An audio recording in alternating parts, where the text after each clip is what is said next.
So here are my answers. At the beginning of this conflict, I made it really clear that we wouldn't join the offensive strikes that the US and Israel were carrying out on Iran. We've got about 300,000 British nationals in the Gulf region, and it's important that we protect them and our Gulf allies. So we have got the RAF in particular flying aeroplanes across the region. They're actually intercepting strikes to stop them hitting people and buildings. So that's defensive action. But we're not joining the war. We are allowing the US to use our bases, but again, for defensive, collective self-defense, to take out basically the ability of Iran to put missiles into the air that are going or may go to attack our Gulf allies and our people in the Gulf. So not going to war, simply taking necessary defensive action to protect British lives and British interests. Whether it's conflict in the region, whether it's the impact on oil and gas, or just the worry that most people have about how's this going to impact me in my home, the best way to reduce the impact is to de-escalate, to get to the end of hostilities and then get to a negotiated settlement. And we're speaking to all of our allies to try and make sure that that happens as quickly as possible. The Straits of Hormuz is a really important shipping lane. It's basically how the Gulf states access, well, the rest of the world, and a lot of oil and gas comes through the Straits. Iran is stopping shipping getting through the Straits. That is having an impact on oil and gas prices. We need to get the Straits back open as quickly as possible. We've been talking, particularly in recent days, to our allies about this, the US, European partners, to Gulf states. I'm not going to pretend it's easy to do this, but it is really important that we do it because whilst the Straits are not in full operation, the price of oil and gas goes up. And I know that then affects everybody at home. Although I do just want to say this to reassure people. In the United Kingdom, for households, we cut energy bills about £117 averagely for households. And we are going to cap that. We are capping that to the end of June. So I know people are worried.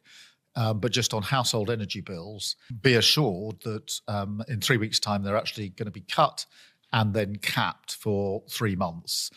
In the meantime, we will do everything we can to de-escalate the situation in the Gulf, because that is the best way to deal with the impact on the cost of living. We've got a number of military bases in the Middle East. They've been targeted by Iran. So in order to protect them, we had already pre-deployed anti-drone capability, radar capability. We already had our planes there, RAF pilots. We put more of those into the region.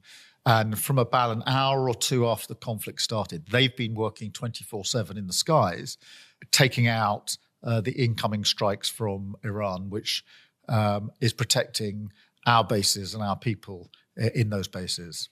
I'm really conscious that whatever's going on in the world, for most people, the issue they're most concerned about is the cost of living. Can I make ends meet? Can I pay my bills?